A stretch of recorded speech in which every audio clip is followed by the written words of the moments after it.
Who's the other Brian comedian? Regan? No, it is Jim Gaffigan. Oh, okay. Yeah. Okay. So the comedian Jim Gaffigan has this little bit about camping, and he says that his parents never took him camping because they loved him, right? Of course, that's pretty funny. And while I did some camping, not a lot of camping. I don't know about. Never camping. Anyway, really, quite frankly, the problem that I have with camping is you're kind of camping, at least the way I knew camping, and that is, right, throw a bunch of crap in the back of the truck, you go up into the mountains and you got this tent and you spend forever trying to put the tent up, and it's just a hassle. And then during the day, it's just really hot, and then at night, then you're freezing to death, and quite frankly... Or you got rain. Yeah, that too. And then you have a wet tent. Yes. Dirty. And you're not sure if you're going to get eaten by a bear or not, right? So, don't tell him that story. Yeah. Well, or cows, afraid of cows or something. Anyway, regardless. So we don't really come from camping backgrounds, maybe a little bit, but camping was something that was not. No. Yeah. No, even with us raising our kids, did we ever take them camping? Yeah, a few times. I mean, we fell into that trap of let's buy a tent and take them out. And listen, quite frankly, at least we did something. We didn't go camping a lot, but it was something. We did the beaches. We took them to Mexico a lot, right? Yeah, that was our version of camping, I guess. Yeah. Anyway, you know, we subscribe to what others we've watched on YouTube say, and that is start with what you have, start small, but just do something. So several years ago, when we ventured into this lifestyle called empty nesters, right? All of our kids are gone. We'd taken up dirt bike riding, and we had like a flatbed trailer that would throw the dirt bikes on, and then at the time we had a Trailblazer. And we would throw some sort of a foam mattress or foam something. Mattress. Anyway, it was a 3-row Trailblazer, so there's room enough, but there really wasn't room, right? I mean, you certainly couldn't sit up. We got by. It was something that we had, and we got started, right? So with that, anyway, we did that, I don't know, 2 or 3 times. And then we thought, you know what, let's get an enclosed trailer, because our Trailblazer, while it was an 8-cylinder, wasn't really powerful, definitely wasn't diesel or anything of that nature, right? So we didn't have the ability to tow anything heavy like an actual toy hauler. So we thought, well, let's just buy an enclosed trailer, and over time we'll convert it into a toy hauler. Yeah. And that's what we've done. Now, truth be known, since then we have upgraded to a 3/4 ton GMC. You've seen it in some of our other videos, right? But it's a diesel, and it tows. So I love it. Yeah, it's fantastic. So had I known or thought that I would upgrade trucks within a year or two, I probably would have held off and done an actual toy hauler. But regardless, again, start with what you have and just do something. And it's been fantastic. So anyway, we thought for this video we would show you what we've done with this enclosed trailer. I am not a carpenter at all. Kathy's far more of an interior designer than... No. Well... Not even Megan, our daughter. Yes. She's good at that, but no. But where I'm going with this is Kathy's a far better interior designer than I am a carpenter. And so we won't zoom in and show you, all of the fine details. No, Michael's done a great job. I say we show them the floors. Let's start with the floors. Well, sure. So we'll take you just a little tour, some of the things that we've done, and I'll try to provide some insights into the things that I think have really helped. So here's the deal. So if you're getting started, just start. Again, even if it's just an enclosed trailer and you don't have the wherewithal in order to put insulation and lights and etc., that's okay. Throw your dirt bikes in, strap them down, and go out and have some fun, right? And throw down a mattress on the floor. That's what we did for a little while in this enclosed trailer. but just do it, right? Yeah, exactly. Just Yeah. get out, have fun. Nature is so fun. So good for you to be out in the nature. So start somewhere. Yeah, that's right. Okay, so we'll disconnect from here and we'll do just a little walkthrough and Yeah. show you what we've got. Yeah. Okay. I'm going to try not to spend a whole lot of time, so maybe I'll do it somewhat systematically. So let's start with the floor and then we'll move up. This is like the second or third iteration of the floor. I did some like snap-in tile type, look like wood floor, and that didn't last very long. It ended up just buckling, quite frankly. So this is an epoxy, and I tell you what, if you're looking to do a floor and you've wondered about doing epoxy, do it. It is super simple, very simple. It's far easier than I thought that it would be. So anyway, so we just have the epoxy floor with the flakes down. So that's there. All the walls, by the way, when we first got this, I gutted the whole thing. There wasn't any insulation in, so I put in some of that foam insulation. So I think it's like 3/4 or 1 inch foam insulation in the walls, and then we put up this paneling here. This is an actual wood paneling. Also, probably the second or third iteration of our rebuilds or our builds, so to speak. Anyway, so we've got this, the E-Track system, we put that in. Now, it's really been only as of late where we keep this bed up. I'll talk about that here in just a minute. But before, we'd bring the bikes in here. And this is a nice stirrup. It fits right inside the E-Track system here, right? And then you bring your front tire, put that in, and it really is nice. So if you're looking for something of that nature that goes into an E-Track system, then this is called motoprohq.com. So that these are really, really handy. But we don't use them much anymore because now that we have a truck, we put the dirt bikes in the back of the truck, and that allows us to keep the bed up as it is here. Okay, anyway, so windows. We bought a couple of windows from Amazon. So one here and then one in the door. That allows for some cross breeze to come through. We bought these also from Amazon. Not very expensive, right? But it's something that gives us a little bit more privacy. I ran electrical through the wall, so I have a couple of outlets on this side, a couple of 110 outlets on the other side as well. On the wall here, just a bunch of hooks, right? Tie downs for our dirt bikes. Inside of here, I really won't show you because it's really not that fancy. But we did put some gas struts on to hold these doors up. So again, nothing fancy. I'm not a carpenter. I don't know if I told you that yet or not. Anyway, and then we've got some LED can lights up in the ceiling there. I've watched several others who have converted an enclosed trailer, and they put in a cedar ceiling, and there's little puck lights. Oh, looks so nice. If I were to do it again, that's what I would do. So my recommendation is do that. Anyway, just a couple of open shelves here. Oh, our pride and joy. This Della, this is a mini split. So it's forced air, so it's AC and heat. And we just did this maybe, I don't know, a couple of months ago. We've taken it up camping a couple of times. Woo, that's a game changer. So if you have an enclosed trailer, they get pretty darn hot. Even though we have insulation in the walls and the ceiling, it gets toasty in here. So I'd highly recommend it. And this Della, really good.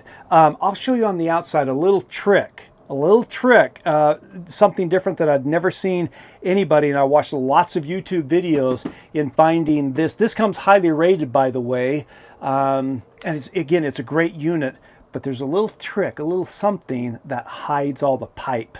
Anyway, the copper piping. Okay, what else, sweetheart? Show them where the power is. Oh, yeah. So underneath here, we have a couple of different solar generators. This is our Jackery. This one runs several different things. It's a 500 watts, so it's portable.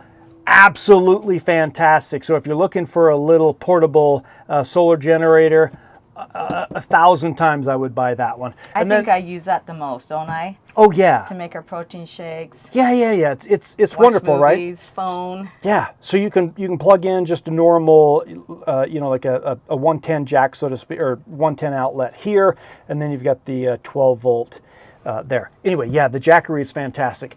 And then behind it we have the Blue Eddy. It's a 2,000 watt solar generator. That one's fantastic. That runs everything here, including the ICO. And I'll show you the ICO here in just a little bit. So again, nothing fancy here. Did I already mention that I'm not a carpenter? Honey, this looks great. What are you talking about? It really isn't. Yes. Okay. And then our ICO. A few years ago, we bought this refrigerator freezer combination. This is also fantastic. You can plug it into like 110 outlet. And we actually do that before we leave home. We'll plug it in like the night before and get everything all nice and cool. And then I plug it into the 12 volt into either the Jackery or the Blue Eddy and just run off of the 12 volt. So it saves lots of power there. So if you're in the market for like a freezer refrigerator combo, boy, I'd absolutely go with the ICO. It's this is not a sponsored ad, by the way, but it's something that we've had this for 3 or 4 seasons, and it is rock solid. I really like it a lot. Can you show them how cool these lights look at nighttime? Oh. You did a really good job, guys. It looks so nice. Yeah, so it lights things up really well. Okay, well, let's go outside. Speaking of lights, one of the things early on that I'd watched and somebody had recommended putting exterior lights. So these are 12 volt lights and these light up the campsite like crazy. So I put 2 of them on each side, one in the front and then one in the back.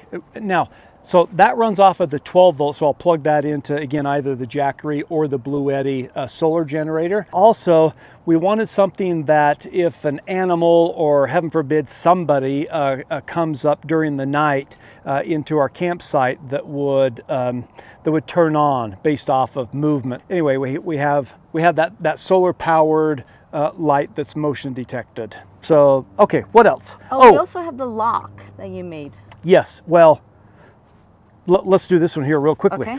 Whether we're home like we are now or out on the campsite, we definitely use this wheel lock just to make sure, right? So if we're out dirt biking for several hours at a time, this is great peace of mind, right? Good luck cutting that one off. So, by the way, that's not a challenge for anybody who has a torch, right? Don't come find us and torch that off and then post it on YouTube and go, gotcha. Yeah, not asking for that whatsoever. Okay, so by the way, this is a 7x14 enclosed trailer, dual axle. By the way, if you're going to be hauling dirt bikes side by side, definitely get a dual axle trailer. You can haul more, and in my opinion, it's safer and it's more it's more steadier, more steady. Anyway, for you English majors, whatever it is. Okay, and then so here's the tip or the trick that I learned. All right, so here's the outside, or the, I don't know what this thing is called, right? But this is kind of the guts of the AC heater unit. Now, everyone that I watched on YouTube, what they did is they took these copper pipe, and they would come up to the side of the trailer or around here and then up, and then they would drill in and all that sort of stuff. And then you have to put in order to hide the pipe, then there's some stuff you can buy on Amazon, whatever, and that's all fine and dandy because it actually looks pretty nice. But instead, what I decided to do, instead of going up and drilling into here, I took everything and wound it around, so to speak, and then drilled underneath here in the nose of the trailer, and then sent it up through. So the way this trailer is, there's this kind of this sharp nose, so to speak, and you probably saw from the video while we were inside, you saw those those copper tubes, right? So I still need to hide those, but regardless, from the outside perspective, it looks, in my opinion, looks a little cleaner, and so I'd recommend do that if you can. Oh, and then we put in some shore power here. So again, when we're home or if we're at an RV camp, which so far has never happened, and I don't see that it's going to happen, but we do have the shore power there if we need it. So I think that's kind of it. Again, I got the lights. Oh, and I have the motion detected solar powered light that clips on just above this window. Got that right there as well. All right, so the next thing that I'll highlight is the bed. Now, we made sure that we put it up high enough that we can still put all of our totes. Those are things like our riding boots, all of our riding gear that we put underneath here, as well as other supplies that we need while we're camping. Now, how we have this set up is it's also part of an E-track, or the E-track that I showed earlier. So there are little stirrups you can buy at, probably any of the hardware stores. Harbor Freight is where we bought these stirrups. They're, a few bucks each. So anyway, they're 2x4 stirrups. So the stirrup goes one on each side, and the width of here we have 3 different stirrups on each side. So 6 stirrups, 3 2x4s, and then we lay down a sheet of plywood, I think it is, and then we have the bed on top of there. So now, before we got the truck, this mattress, in order to have the bikes in here, of course the mattress couldn't stay here, so we put the mattress down here on the ramp, and you'll notice I have these rings here. So we'd put the mattress and the sheet of plywood down, and then I'd just loosely strap it in with the ratcheting, right, and then lift that up, and that makes this really, really heavy. Yes. Anyway, that's how we did it initially. Other things here really quickly, and sorry, this video is probably going on and on and on, but there are different things here. Also, something else that we didn't want to get caught or stuck inside the trailer. So when this ramp is up, I can actually, from the inside, I can lock us in. I guess a better way to put it is we're locking people out. They can't just open this and come in and get us, including a very well-trained bear, which, by the way, sorry for all of the sirens. So, by the way, one of the reasons why we love camping so much is we love our home and this neighborhood, I guess, but dang, it's just kind of loud, right? So it's so nice to get up into the mountains and you don't hear the trains and the automobiles and the sirens. So sorry about that background noise. Okay, something else that we saw someone else had done with their enclosed trailer with this ramp is turn this ramp into an extension of your living space, right? So at night, for example, if you wanted to do a barbecue or just bring your chairs out and just relax and watch the sunset, this is really a fantastic way to extend your trailer or the living space. So all these are just normal automobile jacks, and then a 2x4. It fits actually really nicely here, and that provides a lot of stability there. So something to consider and think about. Again, this is extremely sturdy. As I fall, just kidding. Okay. The solar. Tell them how you climb up and do the solar. So we also have solar panels, right, in order to regenerate our Blue Eddy solar generator. So what I do is, and they're like I think they call it like luggage style, but they unfold, and I'll put those on top of the trailer. Now, ultimately, or the next step is to get solar panels and attach them permanently to the roof. I've watched several different videos, so I basically know how to do it. Now it's just getting the right system. I don't want to buy just something and then a year later go, oh, dang, I didn't buy the right stuff. And so I'm the type of person, I like to research, and maybe sometimes I research too much, but I've done too many things where I'll buy something and then a short time later it's like, oh, dang, I didn't know about X. Had I known about X. So anyway, community, for the 2 or 3 of you that will actually watch this, if you know somebody that knows how to design solar systems, power systems for trailers, drop us a note. I'd love to pay somebody to design. I can do the work. I just need somebody that can say, okay, here's what you need, or rather, here's what you want. Then here's your pick list, right? Here's your list of things to buy. I'm willing to pay for that. Okay, so What else? You haven't told them how you get up on the trailer or who lifts you up on the trailer. Well, now, but it's different. It's different, right? Now that we have the mini split, so what I do now is I just step up here and then right up here, and now I'm there. Yeah, and my then, back thanks you for that. What's that? My back thanks you for that. You're welcome. But Kathy does. From that point, she'll hand me the solar panels and I'll put them up. And then, anyway, and then so that's like that. And then the cables come down, and also there's a hole in the bottom of the floor here. And I put in a short conduit that it's threaded. So in the off season, for example, I'll pull out all of the hoses and then put the cap on, so mice or whatever doesn't get into the trailer. So anyway, I think that's a long video. Sorry, but I think that gives you an idea of what we did. Going back to the original, start with what you have, what you've got, what you can do, and just get out there and do something, because it's really, you all know it, right? It's the experiences, it's the things that you do in life, maybe a little bit less about what you have, although I will say it is nicer to be in an enclosed trailer versus in the tent. We have some fond memories. I just don't want to go back to tenting. Well, after watching all of that, I hope that we have convinced you to get out and go make some memories, no matter what way you decide to do it, but just get out there and go enjoy nature. That's right. Anyway, thanks for watching this probably longer than need be video, but anyway, hope that gives you a little bit of sense of what we've done, and maybe to a degree, a sense of who Kathy and I are. Yeah. Thank you for watching.